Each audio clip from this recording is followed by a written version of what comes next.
46 concepts indispensables pour la programmation de l'endurance, c'est ce que je vais partager avec toi dans ce nouveau podcast, un format un petit peu spécial que je fais avec toi aujourd'hui, podcast solo, mais j'ai décidé d'extraire une slide, un diapo de chaque chapitre de ma formation Mastermind Endurance. Il y a donc 46 visuels que je vais te partager dans ce podcast et que je vais commenter avec toi pour t'aider à comprendre ces concepts indispensables à la compréhension de la programmation de l'endurance et à leur application sur le terrain. Donc sans plus attendre, je vais te partager mon écran et on va voir ensemble ces 46 différents concepts clés. En gros, j'ai revu tous les slides de toutes les présentations et j'ai extrait une slide marquante qui me semble importante et qu'il faut considérer dans la programmation de l'endurance. Donc mon but, c'est que ce contenu t'aide, que tu sois coach, que tu sois préparateur physique, kiné, ou même que tu sois sportif, amateur ou avancé, qui s'intéresse à l'entraînement et qui veut mieux maîtriser tous ces paramètres. En tout cas, je me réjouis de partager ce nouveau format avec toi et je me réjouis aussi de lire tes retours dans les commentaires. Donc sans plus attendre, je te partage mon écran et on va voir ensemble ces 46 différents concepts clés sur la programmation de l'endurance. Allez, on est parti et donc pour référence, ces 46 slides, ces 46 concepts viennent donc des 12 différents modules de ma formation Mastermind Endurance.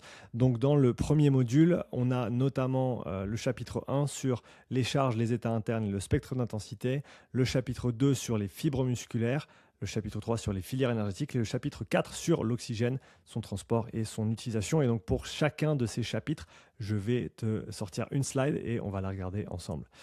La première slide, c'est celle-ci, à mon sens, qui est extrêmement importante. C'est comprendre le fait que la charge interne augmente de manière linéaire par rapport à l'intensité, alors que l'état interne, lui, évolue par étapes, avec notamment 3 étapes distinctes, un petit peu comme l'eau. On sait que l'eau, il y a un état solide, il y a un état liquide, il y a un état gazeux, pour faire très simple, et il y a des points de transition qu'on peut appeler des seuils de transition, et il s'avère qu'il se passe la même chose dans le corps humain lorsqu'on parle d'un effort en endurance.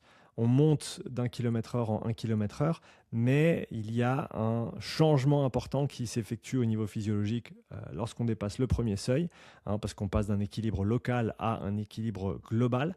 Et il y a encore une fois un changement important au niveau physiologique lorsque tu passes de la moyenne intensité à la haute intensité, parce que tu vas ensuite perdre ton équilibre interne. On a donc ces 3 états internes qui viennent définir au final le spectre d'intensité.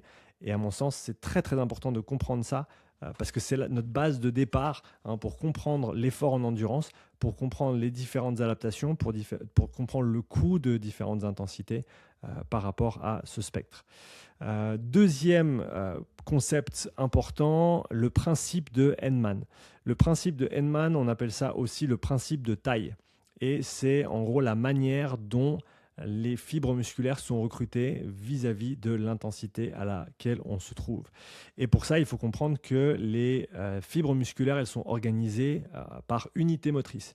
Une unité motrice, c'est le neurone, l'axone et les fibres qui lui sont rattachées, et que toutes les fibres qui sont rattachées à cette unité motrice sont activées lorsque le neurone lui-même est sollicité. Et il s'avère que le corps est assez bien organisé. Lorsqu'on fait un effort de basse intensité, on va recruter des petites unités motrices qui sont rattachées à des fibres lentes. Et si on prend l'autre extrême du spectre, lorsqu'on fait un sprint, alors on va aussi recruter des fibres lentes, mais on va surtout solliciter des fibres rapides qui font partie de grosses unités motrices que tu vois en bleu ici. Parce qu'il faut que, même avec une masse musculaire recrutée déjà importante, on puisse vraiment faire la différence avec ce recrutement, d'où le changement de taille de ces différentes unités motrices. Et en fait, comprendre ça, c'est vraiment la base de départ pour ensuite comprendre les adaptations et la manière dont on va programmer l'endurance. Donc on a les petites et les grandes unités motrices. Et on peut résumer ça avec une phrase: plus la force nécessaire est élevée, plus l'activation nerveuse est importante afin de recruter plus d'unités motrices et donc plus de fibres musculaires. Le rôle des mitochondries, ça c'est quand on parle des filières énergétiques. Il y a encore ces termes qui flottent et qui me dérangent un petit peu. Anaérobie alactique, anaérobie lactique. En fait, quand on parle de ces termes-là, quand on utilise ces termes-là, on pense que les filières fonctionnent en isolation. On pense qu'il y en a une qui fonctionne, puis après il y a l'autre, puis après il y a l'autre. Après on dira ouais, mais non, mais c'est un peu séquencé, puis en fait elles travaillent un peu toutes ensemble. Oui, et donc elles travaillent jamais toutes seules. Et donc d'utiliser des termes qui font penser qu'elles travaillent d'une certaine manière, notamment sans oxygène et sans production de lactate, comme pour la filière de la phosphocréatine, ben ça n'a pas de sens parce que concrètement, la filière de la phosphocréatine n'existe pas, ne peut pas fonctionner sans les mitochondries et l'oxygène qu'elles utilisent et l'ATP qu'elles génèrent. Hein. On a la phosphocréatine qui contribue directement à la production d'ATP pour les contractions musculaires. On a la glycolyse, la filière glycolytique qui contribue elle aussi directement à la production d'ATP pour la contraction des fibres musculaires et toutes les autres fonctions. Mais après, concrètement, on a les mitochondries qui sont le backup, qui sont le centre, là où le lactate va être recyclé, où la bêta-oxydation va prendre place, où le cycle de Krebs va venir créer de l'ATP, ou recycler de l'ATP et nous donner du CO2, là où la phosphorylation oxydative va venir utiliser le gradient électrochimique des protons pour générer de l'ATP lui aussi et utiliser l'oxygène au complexe 4. Donc au final, ces deux filières, anaérobie alactique et anaérobie lactique, comme certains les appellent encore, je pense qu'il faut mettre un terme à ces termes, à mon sens. Elles n'existent pas et elles ne fonctionnent pas en isolation sans la mitochondrie. Et donc la mitochondrie, les mitochondries, le complexe mitochondrial qui fait partie de quasiment chaque cellule dans notre corps, il doit être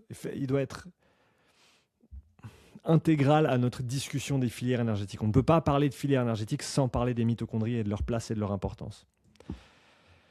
Les mitochondries sont notamment indispensables pour recomposer la phosphocréatine et permettre à la glycoside de fonctionner dans le temps grâce au tampon des ions d'hydrogène et la production de NAD+. La cinétique de l'oxygène. Là, quand on parle d'utilisation et d'apport d'oxygène dans le 4e chapitre, il y a un concept clé qui est la manière dont la cinétique de l'oxygène se comporte à différentes intensités, notamment vis-à-vis de nos 3 états internes et des 4 domaines d'intensité qu'on va définir. D'ailleurs, pour ceux que ça intéresse, si on revient au premier chapitre où j'ai dit, alors il y a 3 états internes, ouais mais Sean, pourquoi il y a 3 états internes et il y a 4 domaines d'intensité? Eh ben, ça a à faire exactement avec cette cinétique de l'oxygène, parce qu'à basse intensité, si on mesure la cinétique de l'oxygène, elle monte et elle se stabilise, la consommation d'oxygène. À moyenne intensité, elle monte et au lieu de se stabiliser tout de suite, elle va faire un petit rebond. On appelle ça la composante lente de la VO2. Le VO2 max est atteint lorsque on se trouve au-delà du 2e seuil et lorsque, au final, cette composante lente ne peut plus se stabiliser. Et la différence entre la haute et la très haute intensité, on a une perte d'équilibre interne. Forcément, plus on va vite, plus on va intensément dans l'effort et plus rapidement on va atteindre l'échec. Mais concrètement, il y a une démarcation qui se trouve environ autour de 2-3 minutes pour la majorité des gens, entre cette haute et cette très haute intensité, entre le rouge et le violet, parce qu'au final, quand on est en sprint, pour faire simple, eh ben, on atteint l'échec avant d'atteindre le VO2 max. Et c'est ça qui fait la différence physiologiquement entre la haute et la très haute intensité. Plus l'intensité est élevée, plus on recrute de fibres rapides, qui sont peu efficientes, plus le coût en oxygène pour l'effort produit augmente, et plus l'accumulation de phosphate inorganique augmente également. On passe maintenant au 2e module avec les chapitres qui lui sont rattachés. Chapitre 5, les principes de préparation physique. Donc, comment est-ce que le corps s'adapte, sur quelle base fondamentale on va réfléchir à l'adaptation. Les adaptations spécifiques à l'endurance dans le chapitre 6, la fatigue et sa gestion, qui était un nouveau chapitre pour la saison 4, la 4e itération du Mastermind, et le chapitre 8, le profil individuel du sportif. Dans le chapitre 5, je reprends cette courbe qui ressort assez souvent, mais qui, à mon sens, est fondamentale. Ce qui est intéressant, c'est que c'est une forme de courbe logarithmique, si je ne me trompe pas, qui se retrouve dans plein de situations différentes, dans le vivant notamment, avec une composante rapide au départ et une composante lente sur la 2e phase. On voit ici que quand un stimulus est nouveau, quand on est confronté à un nouvel exercice, à un nouveau type d'intervalle, une nouvelle méthodologie d'entraînement, peu importe, une nouvelle intensité, on s'adapte rapidement alors que si ça fait longtemps qu'on fait la même chose, eh ben, on s'adapte lentement. Et ça, c'est vraiment un principe fondamental pour comprendre la programmation et l'importance au final de faire évoluer le programme dans le temps. Tu ne peux pas juste te dire ça c'est la meilleure séance, je fais ça tout le temps, ou ça c'est la meilleure philosophie d'entraînement. J'ai eu cette discussion hier soir sur un live sur YouTube. On me demandait qu'est-ce que tu penses de la philosophie d'entraînement d'un tel, c'était un coach de course à pied italien. Et j'ai dit, il parlait de faire beaucoup de volume et beaucoup d'intensité. Je dis, en fait, je n'ai pas à juger si sa philosophie est bonne ou elle est mauvaise. Sa philosophie, je suis sûr qu'il a plein de réussite avec ses coureurs, elle va fonctionner pour une partie des coureurs à un certain moment dans leur carrière ou dans leur développement. Elle va peut-être ne pas convenir à certaines personnes de par leur profil, de par leur passé sportif, de par leurs besoins, leurs prédispositions physiques, psychologiques, etc. Donc, il y a plein de choses à prendre en compte, mais ce principe d'adaptation, c'est vraiment quelque chose de fondamental pour programmer. Un autre concept important, les adaptations énergétiques. Hein, si on va simplifier les fibres musculaires en fibres de type 1, qui sont les fibres lentes, fibres de type 2, qui sont les fibres rapides, eh ben, on a au final différentes manières dont ces fibres s'adaptent. Il faut se dire que les fibres lentes, elles ont beaucoup de mitochondries à la base. Les fibres rapides, elles en ont beaucoup moins, comparativement parlant, à peu près 3 fois moins que les fibres lentes. Parce qu'il semblerait que les myofibrilles, ce qui contracte au final la fibre, prend beaucoup plus de place. L'infrastructure de contraction, si tu veux bien, prend beaucoup plus de place dans ces fibres rapides et donc laisse moins de place à la structure énergétique, un petit peu à la grille électrique, si tu veux bien, un petit peu comme le réseau électrique d'une ville. Eh ben, il a moins de place pour se développer dans les fibres rapides de par toutes ces unités contractiles. Et donc, il s'avère que les fibres lentes, elles s'adaptent à l'entraînement avec une augmentation de leur volume mitochondrial, la place que prennent les mitochondries concrètement. Alors que dans les fibres de type 2, parce qu'il n'y a déjà pas beaucoup de place disponible pour elles, au lieu d'augmenter leur taille, elles vont s'adapter différemment, elles vont augmenter leur respiration mitochondriale. C'est-à-dire que par unité de mitochondrie qui est déjà présente en termes de volume, eh ben, la capacité à utiliser l'oxygène va être augmentée. Donc concrètement, la fibre rapide, lorsqu'elle s'adapte à l'entraînement, d'endurance notamment, eh ben, elle va augmenter la quantité d'oxygène qui est consommée et donc la quantité d'ATP qui est produite comme conséquence du travail énergétique. Et on a aussi une augmentation de l'activité glycolytique, donc concrètement de l'utilisation de la glycolyse comme filière pour produire de l'ATP dans ces fibres rapides comme adaptation à l'entraînement. J'ai fait une petite faute de manipulation, tu m'excuseras, et on va gentiment passer à la slide suivante. Gestion de la charge, ça c'est tellement important. Il faut voir la charge d'entraînement comme un poids que tu as dans ton petit bateau qui est ta capacité de travail et de récupération à un instant T, et qui doit être pris dans le contexte de ton environnement. Lorsque ton environnement est instable, c'est-à-dire que si tu ne dors pas, si tu manges mal, si tu es stressé à l'entraînement ou en dehors de l'entraînement, tu ne peux pas récupérer de manière optimale et tu dois réduire ou en tout cas adapter ta charge d'entraînement. Ça, c'est tellement important. On ne peut pas juste mettre l'entraînement sur un piédestal, s'entraîner comme si tout allait bien, parce que non, si ça va pas, ça va pas. Et il faut prendre ça en considération. Il faut adapter la manière dont tu t'entraînes. Et peut-être que ça va prendre du temps et peut-être que ça va être frustrant de devoir s'entraîner autrement ou un petit peu moins que d'habitude, mais tu dois être dans une situation qui te permet de t'entraîner pleinement si tu veux t'entraîner pleinement. On peut juste pas faire les choses à moitié parce que sinon tu as plus de risques de blessures, tu as plus de risques de tomber malade, tu as plus de risques de perdre ta motivation à l'entraînement et toutes ces choses-là, c'est des choses qui ont des répercussions négatives sur le plus long terme. Alors que réduire un peu sa charge d'entraînement, moduler la manière dont tu t'entraînes, ça c'est des choses qui vont maintenir cette continuité d'entraînement pour te donner le temps et l'espace de régler ton environnement. On ne peut pas s'entraîner de la même manière lorsqu'on est stressé que lorsqu'on n'est pas stressé. Ça c'est tellement important à comprendre et à mettre en place. Profil énergétique, le profil d'endurance du sportif avec ces deux profils ou ces deux archétypes de profils, puissant d'un côté, endurant de l'autre, et le fait que on peut visualiser ça de la manière suivante. Un profil puissant, il a un profil qui est très étalé par rapport à son deuxième seuil. Je te rappelle que le deuxième seuil, c'est le point de démarcation où tu passes d'un équilibre interne à la perte de l'équilibre interne lorsque tu le dépasses. Ses performances à haute intensité vont être loin de son deuxième seuil, vers le haut, parce que beaucoup de fibres rapides, si on veut schématiser et simplifier. En contrepartie, son premier seuil va aussi être éloigné du deuxième seuil, de par sa grande proportion de fibres rapides et donc proportionnellement son manque ou son peu de fibres lentes.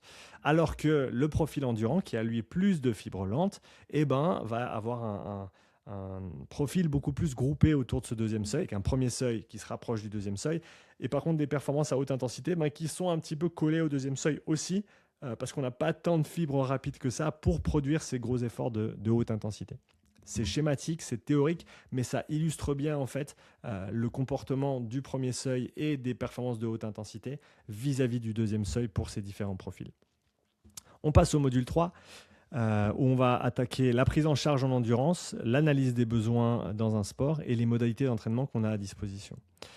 Le profil d'intensité, ça c'est super important de savoir analyser une semaine d'entraînement. Si tu es coach et que tu prends en charge des sportifs en endurance ou autre et que tu n'es pas sûr de comment analyser une semaine d'entraînement, à mon avis, il te manque des billes. Et ça, c'est une bille qui est très, très importante. Parce que quand on te dit, voilà, moi, je fais de la zone 2 à 11,5, 12 km/h, je fais 1 heure de tempo entre 13,5 et 14 km/h, RPE 6,7, et puis je fais 2 fois 10 minutes au seuil à 15 km/h. Mais dès que tu commences à regarder les RPE qui lui sont associés, en fait, il s'avère qu'on est un petit peu haut, en fait, sur ces séances par rapport à ce qu'on voudrait théoriquement faire sur le papier.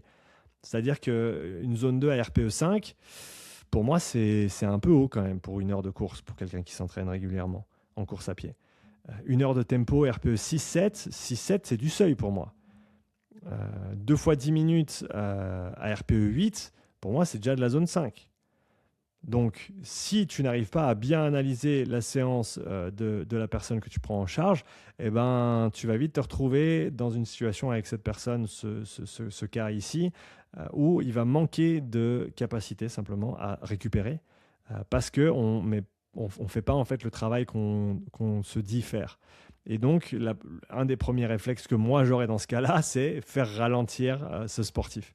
Le faire ralentir sur sa zone de ralentir sur ses tempos, ralentir sur son seuil. Ouais, mais Sean, après, il va devenir lent. Non, on continue à faire du travail de vitesse. On continue à travailler vis-à-vis de ses objectifs et de ce qu'on s'est mis. Il y aura des séances où on va aller plus vite. Il y aura aussi des séances où on va aller moins vite. Pourquoi ? Parce que en allant moins vite, on se donne de la place et de la récupération et de la capacité et des billes à jouer sur les séances qui seront plus dures et qui vont être productives. Sauf que quand tu as déjà joué toutes tes billes et que tu n'as plus rien à dépenser, à un moment donné, il va manquer quelque chose. Un autre concept important, la durabilité et le profil d'intensité. La durabilité, le fait de résister à la fatigue, ça c'est une des qualités qui se développe avec l'endurance de manière générale, mais surtout avec le volume de basse intensité. Et c'est à mon sens une des raisons pour lesquelles les sportifs qui font des sports de longue durée / longue distance ont un volume d'entraînement à basse intensité qui est très important. Pas juste parce qu'il faut ce volume-là pour pouvoir encaisser les séances plus dures, mais aussi parce que c'est ce genre de travail, couplé avec de l'intensité à des moments clés, qui va te permettre d'augmenter ta durabilité. Et ça, on le voit par rapport au niveau, c'est-à-dire que quelqu'un, même d'entraîner, va avoir une baisse de 20 à 40% due à la fatigue de ses seuils, de son profil d'intensité, alors que chez des professionnels, on voit une baisse de uniquement entre 10 et 20%. Donc une différence qui est vraiment conséquente. Et on se rappelle que sur les événements de longue distance ou qui se font sur des temps qui sont importants, produire de la puissance au début, c'est cool, mais si tu n'arrives plus à la produire à la fin, c'est ça qui détermine qui gagne. Et donc cette durabilité qui devient un paramètre de performance très très important.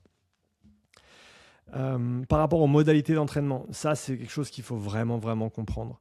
La différence entre le vélo et la course à pied, notamment la différence de charge qui va être imposée, la charge structurelle, d'accord, du vélo par rapport au footing, par rapport à une course soutenue, par rapport au sprint. Avec un sprint, on va avoir des 5 à 6 fois son poids de corps quand même, sur des temps de contact au sol qui vont être de l'ordre de 120, 150, 200 millisecondes selon le niveau de la personne. Je veux dire, c'est des forces qui sont énormes, Et si tu n'es pas prêt à encaisser ça, parce que tu n'as pas eu une progressivité intelligente du volume et de l'intensité de la course à pied, tu vas avoir des problèmes. Tu vas avoir des problèmes. Et les temps d'adaptation des différents tissus aussi. Vitesse d'adaptation du muscle, des tendons, des ligaments, des os, ça prend des mois et des mois et des mois pour que tes tissus, tendons, ligaments, les os aussi s'adaptent et changent.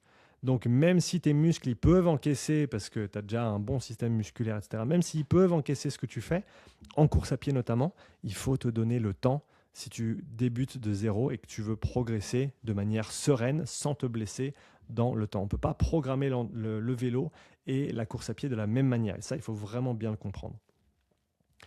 Module 4, on va voir le protocole 41 dans le chapitre 12, comment calibrer et individualiser le profilage, la fiche de calcul dans le chapitre 14 et l'interprétation des résultats dans le chapitre 15. Les données collectées, donc le protocole 41, c'est un test rectangulaire que j'utilise depuis des années maintenant et qui va simplement te faire soit courir, soit faire du vélo ou alors sur tout autre ergomètre, faire un effort continu de 4 minutes avec 1 minute de repos et monter progressivement de palier en palier. Et on va s'appuyer sur les 3 P de Steven Seiler, un paramètre de performance, un paramètre physiologique et un paramètre de perception. Donc puissance ou vitesse selon ce que tu fais, le RPE, musculaire, respiratoire, parfois général aussi on peut utiliser, et la fréquence cardiaque par exemple. Ça peut aussi être le lactate, ça peut être d'autres données, mais on veut trianguler avec ces valeurs-là et ça nous donne déjà une base intéressante pour le profil du sportif qu'on est en train de tester.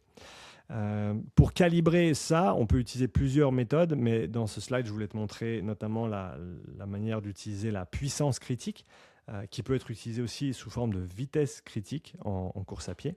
On va faire un test de 3 minutes et quelques jours plus tard, un test de 12 minutes et on va noter nos résultats dans cette équation afin de calculer la puissance critique et donc estimer le deuxième seuil.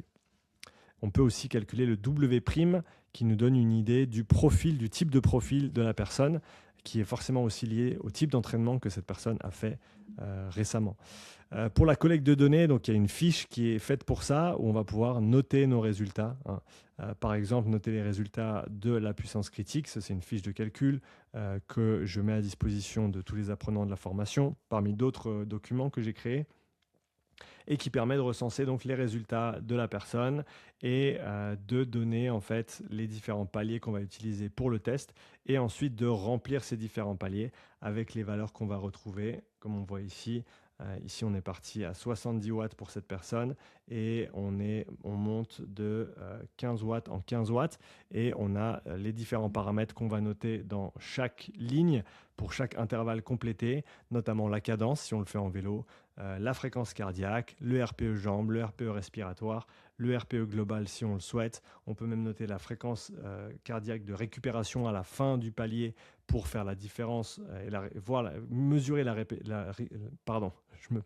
mesurer la récupération cardiaque entre la fin du palier et le début du palier suivant. On peut même noter la fréquence respiratoire. Il y a vraiment plein de données qu'on peut prendre pour établir le profil du sportif. En termes d'interprétation, ça c'est une question qui revient souvent. Est-ce que la zone 4 c'est de la moyenne ou de la haute intensité? Et à mon sens, il y a 2 réponses possibles. Et c'est là où j'essaie de faire converger différents modèles et différentes philosophies. Si on prend le spectre métabolique, une séance de zone 4, elle peut être contrôlée au lactate. C'est-à-dire qu'on devrait avoir des valeurs stables d'intervalle en intervalle.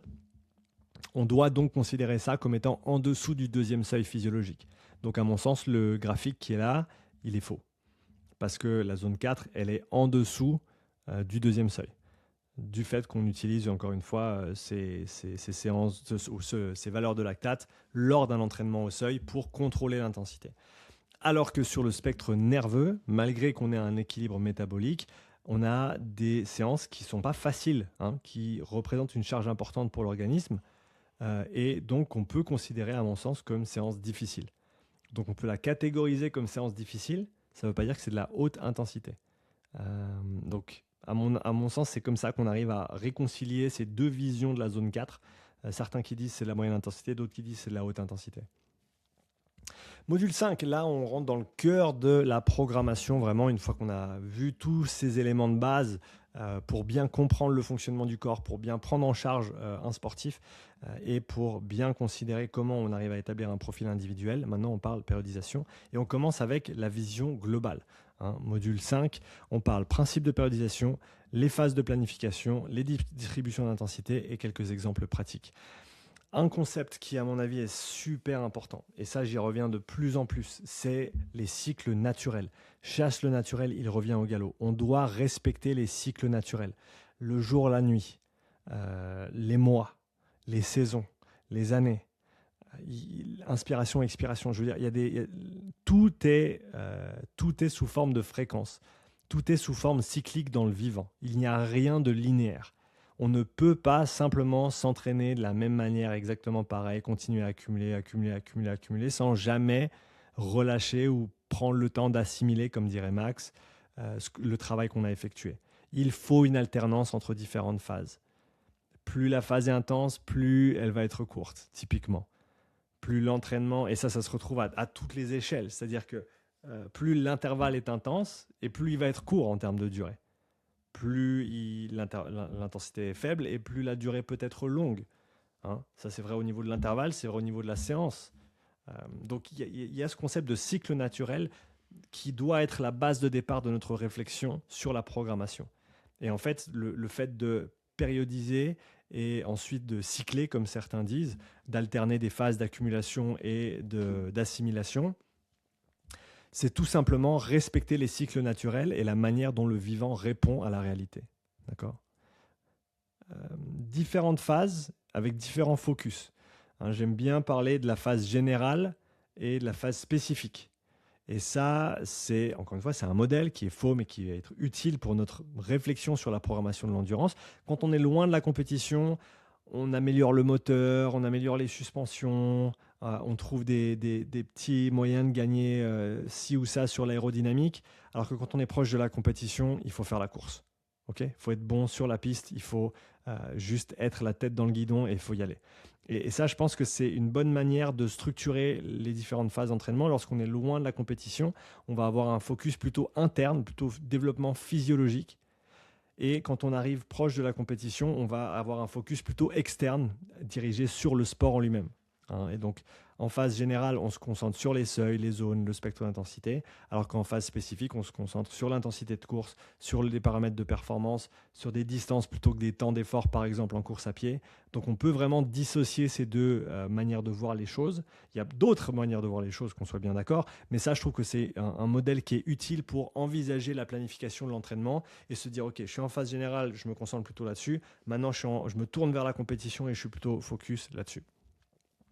Le coût des entraînements, ça va avec quelque chose que j'ai cité un petit peu plus tôt, le fait que tous les entraînements ne coûtent pas la même chose au corps, à l'organisme, au cerveau, au mental, peu importe, à tous les niveaux. C'est fractal, encore une fois. Le fait est que ça, c'est quelque chose qui est très souvent oublié quand on voit des études sur tel intervalle est mieux qu'un autre, telle séance de sprint interval training est plus efficace qu'une séance de haute intensité parce qu'en moins de temps, tu as plus d'adaptation. Ouais, mais ce qu'on n'a pas dit, c'est que ces séances, c'est vraiment se mettre à la mort et que c'est très, très douloureux et que c'est très, très inconfortable. Et or, une petite partie de la population qui a peut-être une tolérance et une appétence pour ce genre d'effort répété encore et encore et encore et encore, la grande majorité des gens, ils vont pas faire ces séances plus de quelques fois à la suite parce que bientôt, ils vont abandonner le sport. Tu vas les dégoûter du sport. Donc, simplement sortir une étude du chapeau en disant une étude a montré ou les études ont montré que ces entraînements sont plus efficaces, on s'en fout en fait de quels entraînements sont les plus efficaces. Tous les entraînements sont efficaces s'ils sont utilisés intelligemment et qui sont planifiés de manière contextuelle et individuelle par rapport aux besoins du sportif. Il faut comprendre simplement que plus l'entraînement est dur et plus il coûte. Et donc, il faut l'utiliser de manière intelligente. Je ne dis pas qu'il faut s'éloigner de la haute et de la très haute intensité. Ce n'est pas ce que je suis en train de dire. Il faut s'entraîner dur. Mais ça vient avec un coût et il faut l'envisager dans la manière dont on programme les choses. Un petit exemple de planification de mon ami et collègue Maxime, dont j'apprécie énormément le travail. D'ailleurs, on continue à bosser avec Max et avec Luc Millier, en collaboration avec Claudia Gluck dans le CrossFit. Et c'est toujours un plaisir de bosser avec l'équipe et avec Max notamment sur tout le côté du développement de l'endurance pour essayer de résoudre ce casse-tête qu'est le CrossFit et trouver des solutions à l'amélioration des performances en endurance. Et j'aime beaucoup sa manière de voir la planif. Là, on voit cette idée de se rapprocher de la spécificité de la course, notamment ici le 800. Le 800 mètres, où on part loin des qualités cibles et on se rapproche petit à petit au fur et à mesure de la saison, avec un échéancier qui est clair à l'échelle de la saison et du travail qu'on va faire à chaque étape pour se développer en vue de ça. Et ça, à mon avis, c'est une des choses qui est les plus importantes, c'est la vision globale. Il faut commencer avec ça. Si tu commences ton programme avec écrire des séances d'entraînement, tu prends le truc du mauvais côté, à mon sens. Il faut commencer avec la vision globale et après on affine petit à petit et on revient à la fin du processus de programmation sur le contenu de la séance en elle-même. Mais ça commence avec cette vision globale, savoir quelle phase on met, à quel moment, et quels sont les objectifs, etc. etc. Module 6, programmation, mésocycle et microcycle. On va voir les structures et progressions des mésocycles, les contenus et la répartition des microcycles, donc des semaines d'entraînement, et quelques exemples pratiques. Durée des mésocycles. Ça, c'est encore une fois quelque chose qu'il faut savoir justifier si tu fais de la programmation. Quelle est la durée de différentes phases que tu vas utiliser, pour qui et pourquoi. Différents profils, j'ai pas voulu avancer aussi vite, je suis désolé, je reviens en arrière. Différents profils vont répondre différemment à différents types d'entraînement. Et selon la personne et selon les objectifs et selon le moment de la saison, on ne va pas forcément décider de la même phase générale ou de la même durée de phase générale, durée de phase spécifique et la même organisation ensuite des semaines d'entraînement. Là, tu peux voir plein de manières différentes de faire et tu dois pouvoir toutes les justifier. Si tu écris des programmes d'entraînement, tu dois savoir utiliser ces différents paramètres, tu dois savoir les moduler et tu dois savoir justifier pourquoi tu choisis l'un ou l'autre. Il y a plein de choses à prendre en compte, mais il y a surtout une priorisation à faire et choisir les bonnes priorités dans le bon ordre et savoir lesquelles elles sont, c'est instrumental à mon sens pour la programmation. Ensuite, la répartition des intensités, encore un concept important à mon avis, parce qu'il y a toujours la question de oui, mais la zone 2, est-ce que c'est vraiment utile pour les débutants? Et je pense qu'avec cette slide, on peut répondre de manière cohérente, c'est-à-dire qu'un débutant pourra tolérer et bénéficier plus d'intensité dans son entraînement et de manière relative, une plus faible proportion de basse intensité, mais un sportif avancé, quand je dis avancé, c'est-à-dire qu'il a un âge d'entraînement avancé ou un niveau d'entraînement qui est avancé, il aura besoin d'une plus grande proportion de basse intensité pour pouvoir tolérer la haute intensité qu'il fait. Là aussi, il y a une grosse variabilité individuelle, c'est-à-dire que certaines personnes peuvent tolérer plus d'intensité que d'autres. Certaines personnes ont besoin de plus de basse intensité que d'autres. Donc, on ne peut pas juste prendre un exemple d'une personne pour qui ça fonctionne et dire « ouais, mais lui, il fait comme ça, donc on devrait tous faire comme ça ». Non, ce n'est pas comme ça que ça fonctionne. Chacun est différent. Mais dans les grandes lignes, je dirais qu'un débutant dans un sport d'endurance, il peut potentiellement faire un peu moins d'endurance fondamentale par rapport au reste de ses entraînements comparé à quelqu'un qui a déjà un âge d'entraînement qui est élevé. Cela parle de l'intensité et par contre, il y a un paramètre supplémentaire à considérer si on parle de course à pied, par exemple. Parce que là, à mon sens, un débutant en course à pied, il a surtout besoin de courir lentement, pas pour des questions d'intensité et du fait qu'il ne pourrait pas tolérer de la haute intensité, parce que si je le mettais sur un vélo, je pourrais l'envoyer au casse-pipe, il se ferait pas mal, mais il progresserait rapidement. Par contre, si je l'envoie au casse-pipe sur du fractionné en course à pied alors qu'il ne court jamais, ça va passer la première, ça va passer la deuxième, et puis dans 2 semaines, il a une périostite, et puis il faut arrêter de courir. Donc, la charge structurelle dont je vous ai parlé plus tôt, elle est indispensable à considérer dans la programmation et la progression de la course à pied.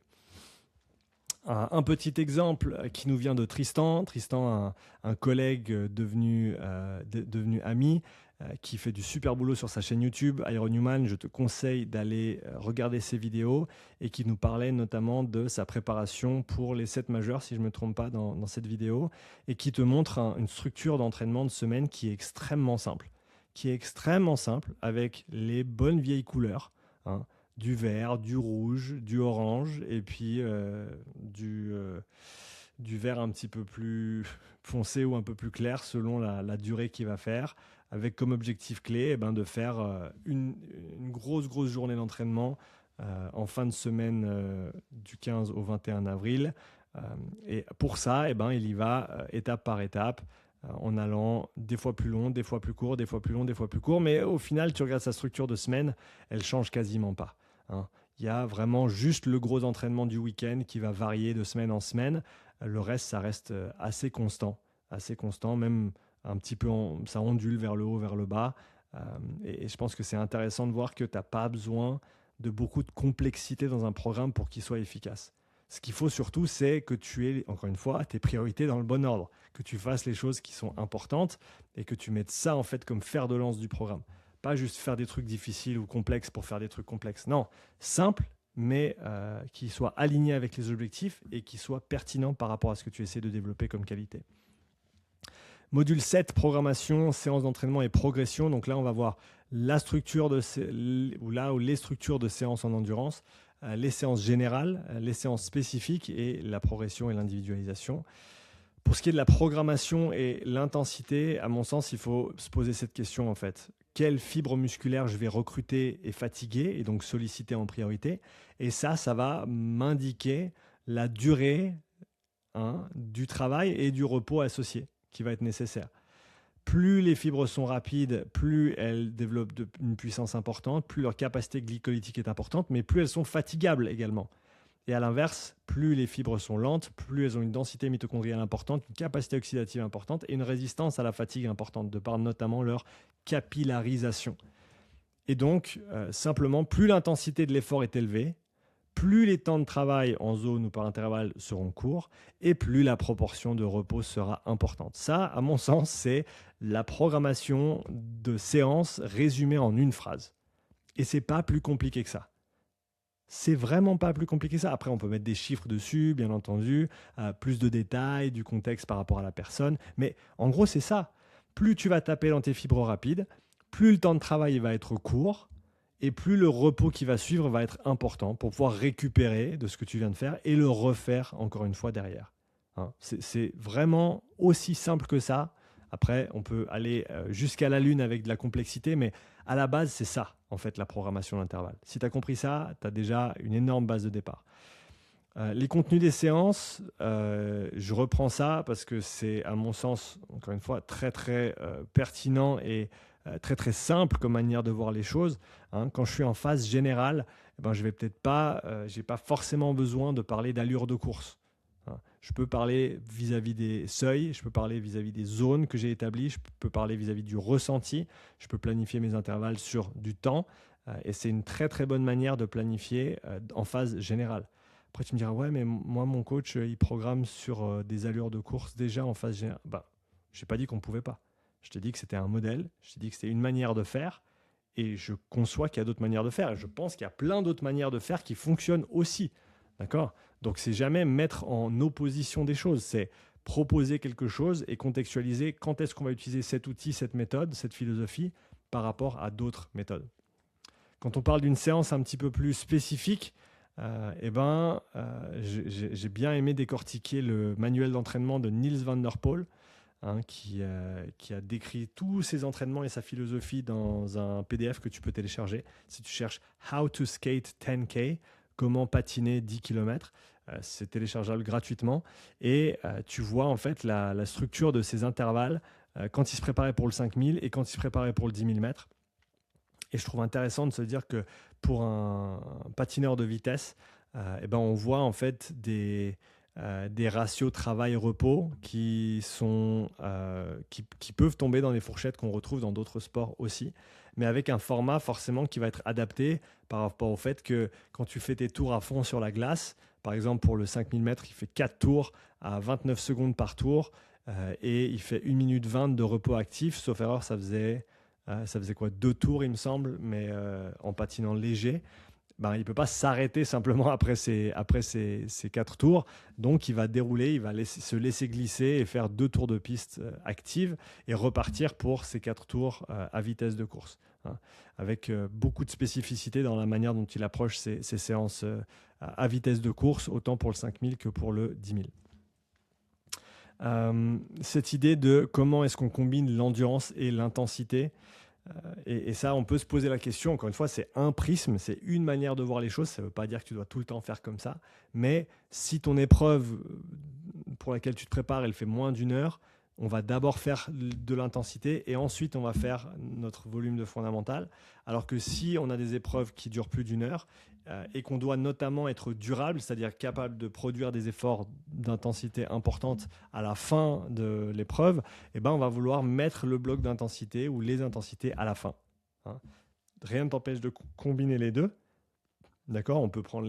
Il y avait un exemple de Dylan Johnson, si tu le suis sur YouTube, qui fait des super vidéos sur le gravel, qui est un très bon athlète de gravel, et qui parlait du fait que, je ne sais plus si c'était pour Unbound ou pour une autre de ses courses, où en fait, il fallait qu'il planifie ses entraînements spécifiques à la course avec 20 minutes d'intensité en début de séance, 20 minutes d'intensité au milieu d'une longue sortie, et 20 minutes d'intensité à la fin, parce que tout le monde part à balle au début de la course. Donc, si tu t'es entraîné à partir lentement sur tous tes entraînements et juste faire ton intensité à la fin, tu vas te faire poser par le groupe de devant au départ et tu ne vas plus jamais les rattraper. Et donc, si tu n'as pas la capacité d'envoyer à bloc au début, eh ben, ça va poser problème pour la suite de la course. Et donc, on en revient à l'analyse de la tâche, savoir analyser le sport et ses besoins, analyser la course que tu vas effectuer pour vraiment aligner tes entraînements et ta préparation spécifique avec les demandes du terrain. Module 8, test de terrain, monitoring et calcul de performance. On va parler de test de terrain, de suivi de l'entraînement, de calcul de perf et du tableur de calcul. Je parle d'évaluation de catégorie 2. Pour moi, c'est tous les tests en fait qui te donnent un résultat unique, mais qui ne t'informent pas sur la position du premier seuil et du deuxième seuil. Donc, par exemple, le test VAM-EVAL, le test navette Luc Léger, le 30-15, IFT. C'est tous des tests progressifs, triangulaires, comme on les appelle, qui te donne un résultat qui se trouve forcément quelque part à haute intensité, mais qui ne te dit absolument pas ce qui se passe en dessous.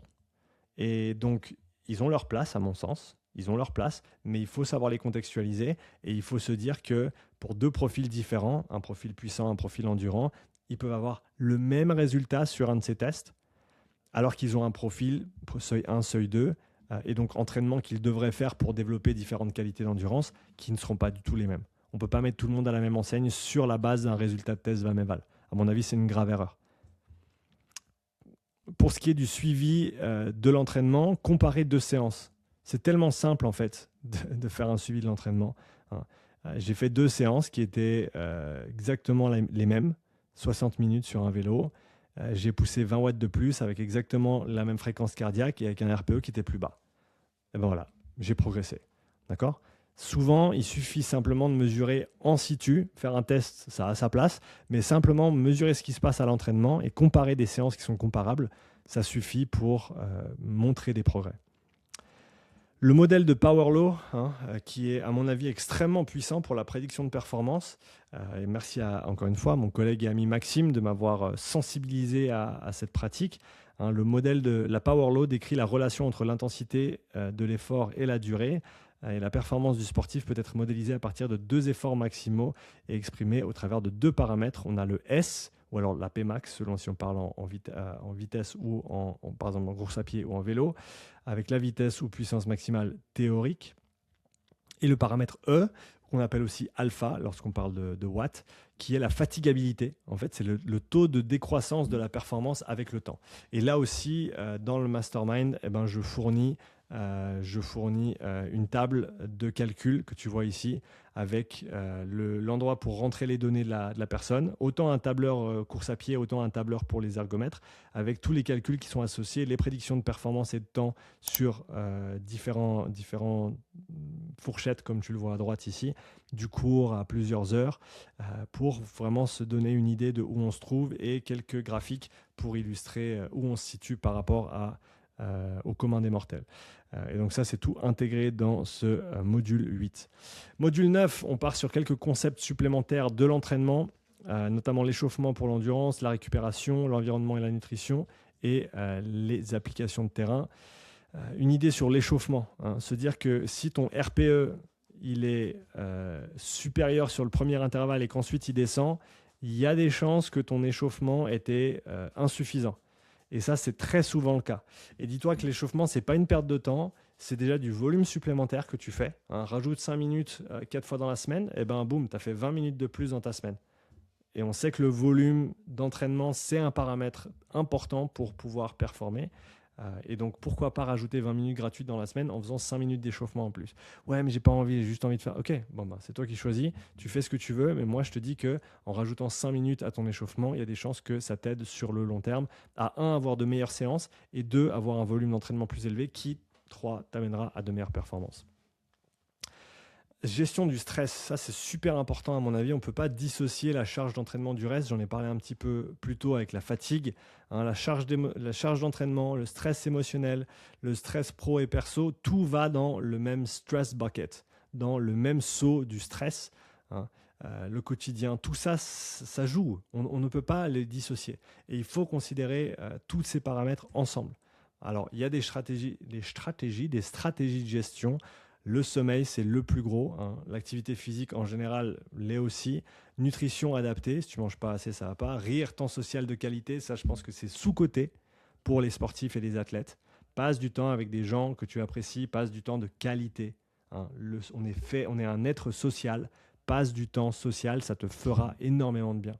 La méditation, qui peut jouer, qui peut aider. La relaxation, surtout si tu as une appétence pour ces pratiques. Les loisirs et les hobbies, fais quelque chose en dehors du sport.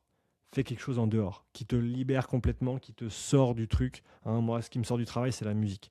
Je fais du piano, je fais de la guitare, j'aime chanter, et c'est des choses qui m'aident à juste lâcher, décrocher, et à faire autre chose, et à faire quelque chose que j'aime, et qui me nourrit aussi à l'intérieur, sans que ce soit rajouter une couche de sport, rajouter encore du travail, etc.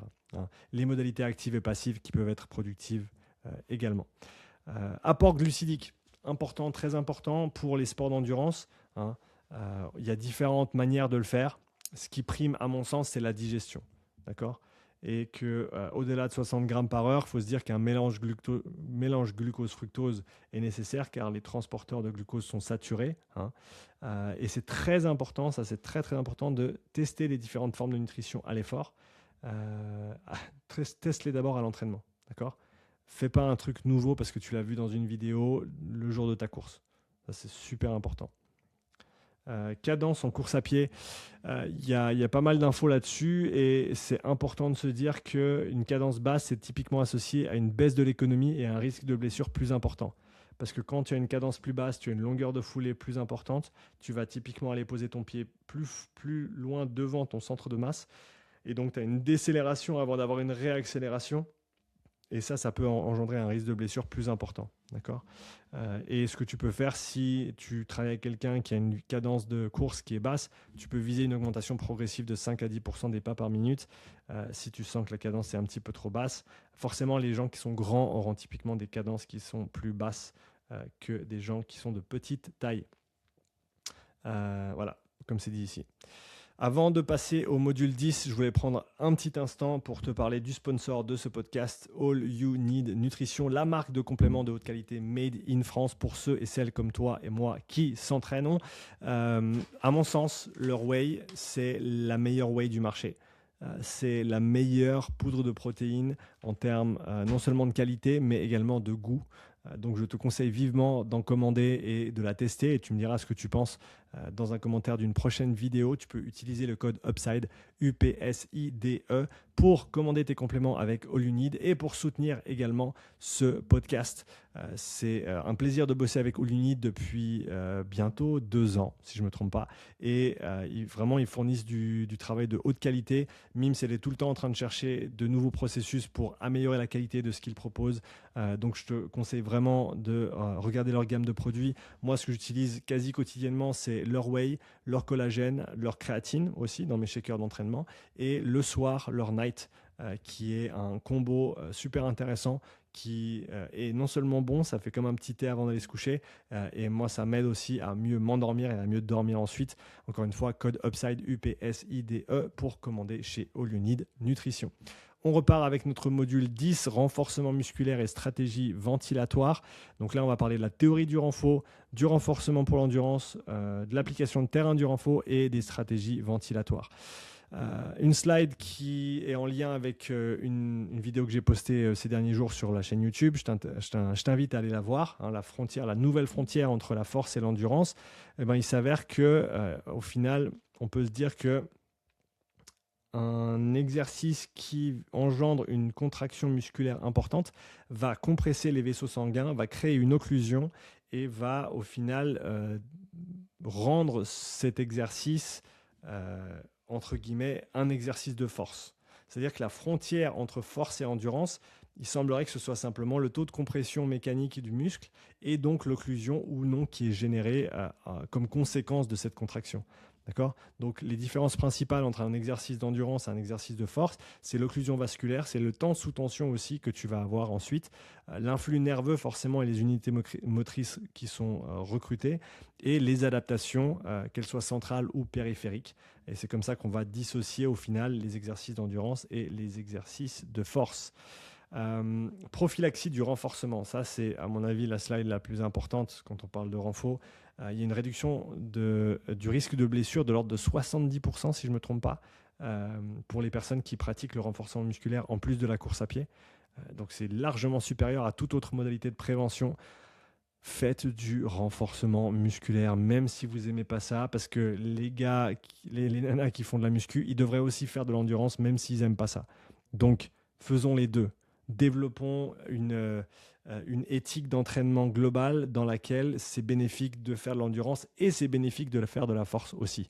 Arrêtons de se mettre dans des cases. Faites les deux, c'est indispensable pour vous, pour votre santé, pour votre longévité, pour votre prévention de blessures, pour votre bien-être, pour le reste de votre vie.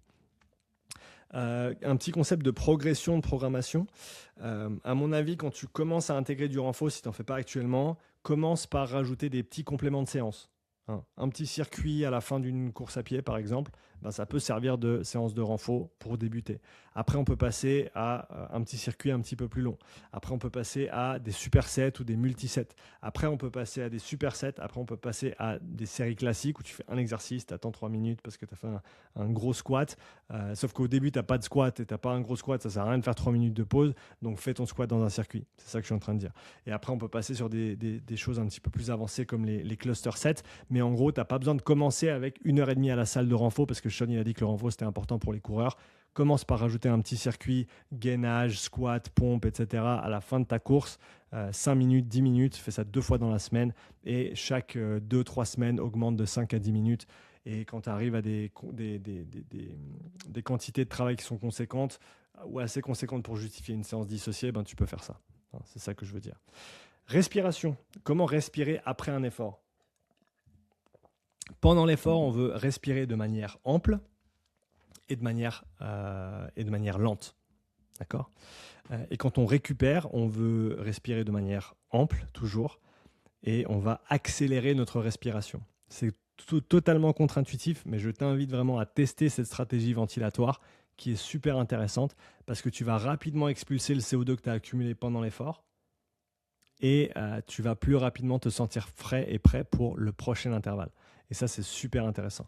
Donc, on hypoventile, on garde le contrôle de sa ventilation quand on fait un effort. On respire profondément mais lentement et on maintient une certaine tension de CO2 qui va nous aider à mieux absorber l'oxygène dont on a besoin pour faire le travail.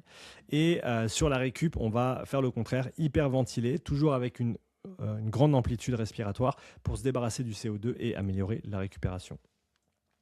Module 11, business et marketing, parce qu'à mon sens, avec cette formation, c'était important de non seulement avoir tous les concepts théoriques et pratiques, mais aussi de savoir les valoriser dans ce qu'on fait au quotidien, nous, en tant que coach, pour gagner notre vie.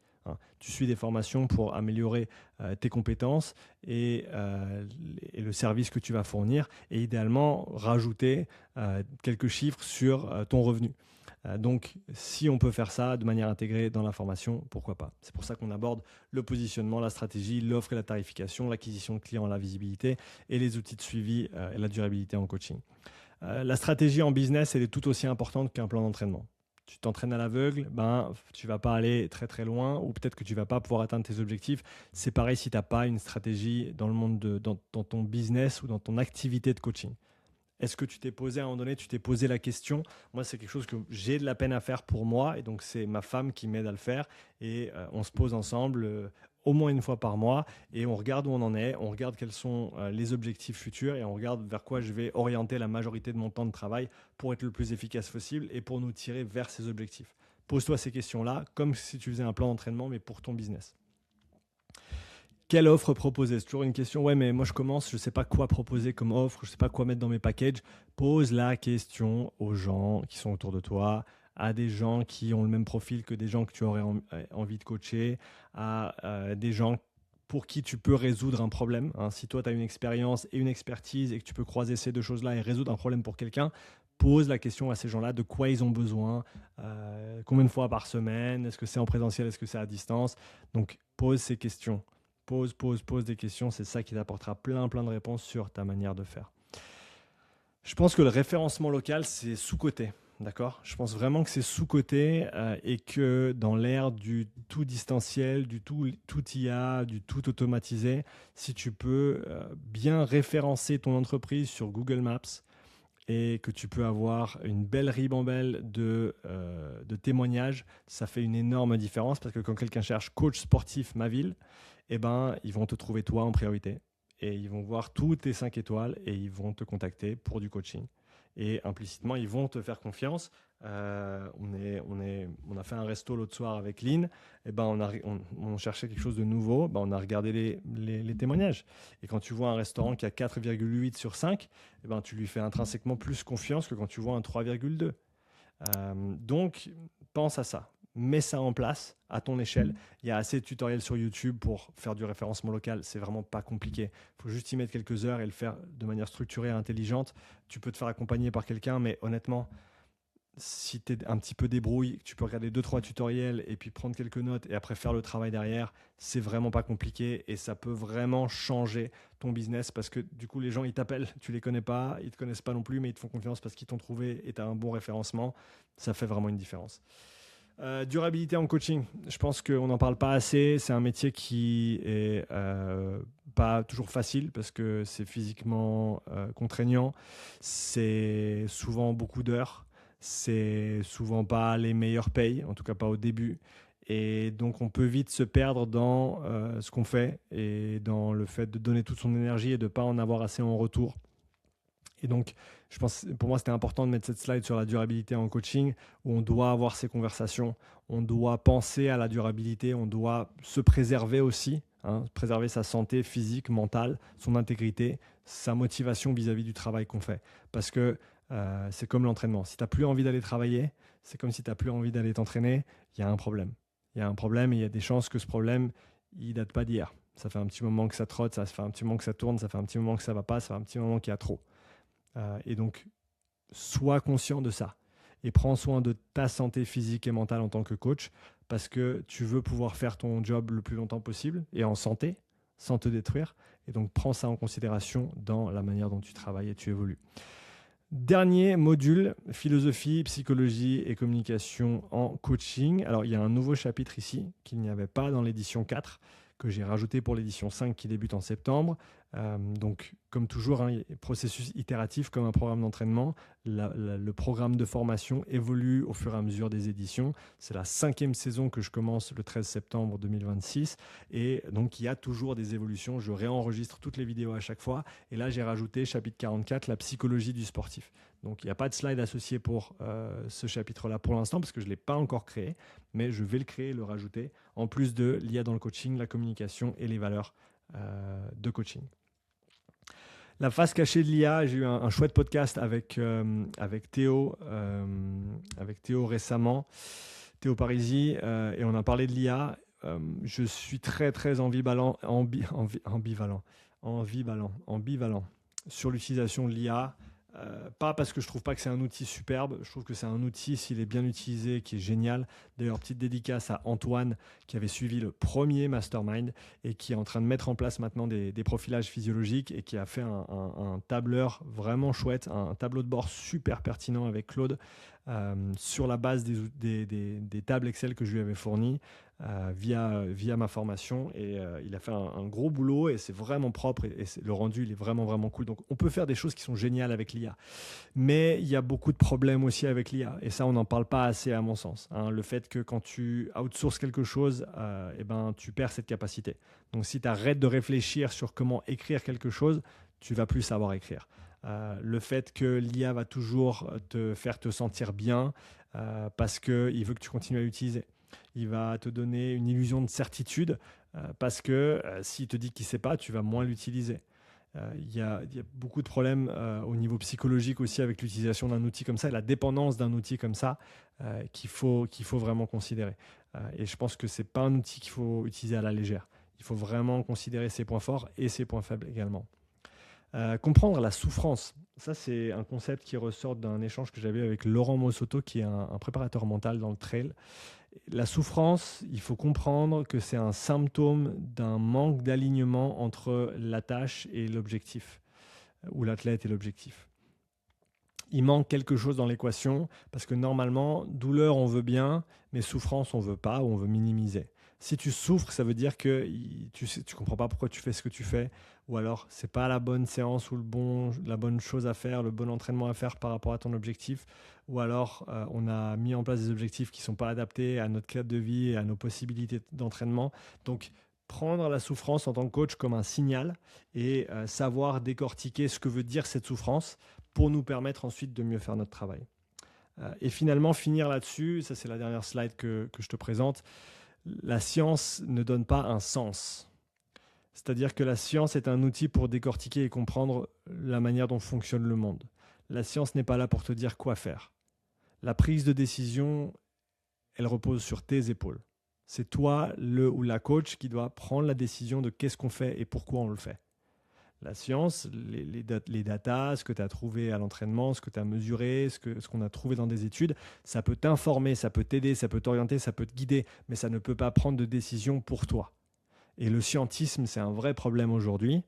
Et il faut comprendre qu'on a cette manière d'appréhender le monde, qui est la méthode scientifique, le fait de décortiquer les choses, mais ensuite on a le côté de comprendre le monde. Et ça, c'est fait avec deux processus différents, notamment le décortiquage, qui est plutôt un processus qui est biaisé sur l'hémisphère gauche du cerveau, et la compréhension globale holistique des choses, qui est plutôt biaisée sur l'hémisphère droite du cerveau. On est souvent coincé à gauche.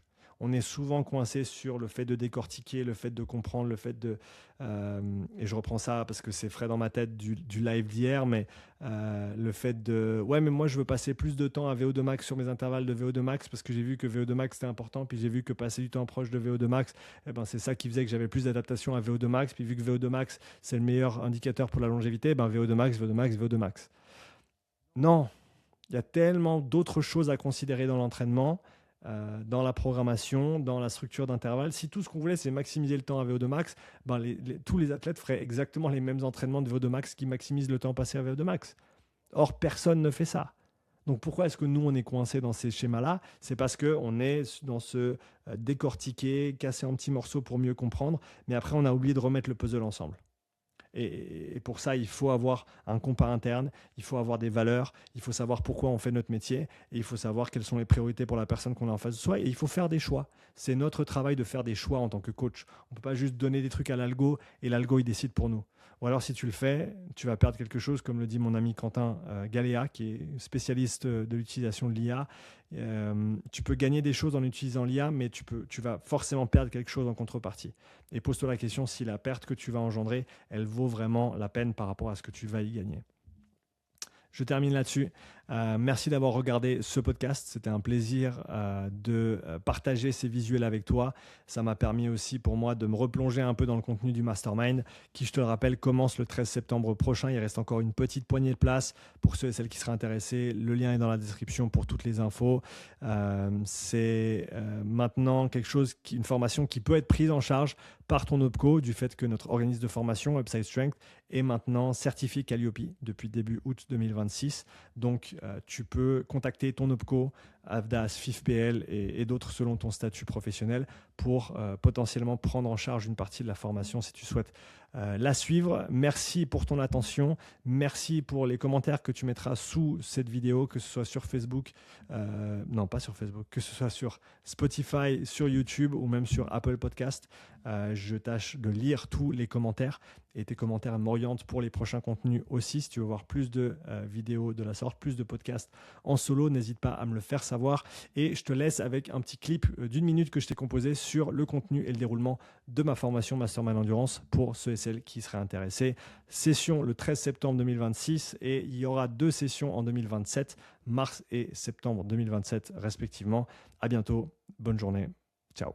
Le Mastermind Endurance, c'est la formation dédiée aux coachs prépa physique et kinés qui veulent savoir planifier l'endurance pour leurs sportifs. L'objectif est de développer des compétences concrètes que tu peux tout de suite appliquer sur le terrain afin d'écrire des programmes individualisés et adaptés à ceux et celles que tu coaches. Beaucoup plus simple pour moi de pouvoir planifier. Maintenant, je suis vraiment beaucoup plus rapide. Je sais exactement où je vais et il y a un peu moins d'improvisation. Que tu encadres des crossfitters qui manquent d'endurance, des débutants en course à pied ou en aerox qui veulent éviter la blessure ou des cyclistes confirmés en recherche de performance, cette formation couvre tout ce que tu dois savoir pour planifier avec confiance et compétence. Plus d'assurance et me sentir plus pro. Le format 100% distanciel sur 12 semaines combine des temps d'études en autonomie et des mises en commun avec les autres apprenants afin de progresser sereinement sans surcharger ton emploi du temps pro ou perso. Chaque semaine, tu accèdes à un nouveau module théorique qui pose les bases, des exercices de consolidation pour ancrer tes nouvelles connaissances, des mises en situation concrètes sous forme d'activités pratiques et de cas d'études afin de développer de vraies compétences, et une classe virtuelle avec les autres apprenants pour combiner vos expériences et enrichir votre apprentissage. En termes de formation, sur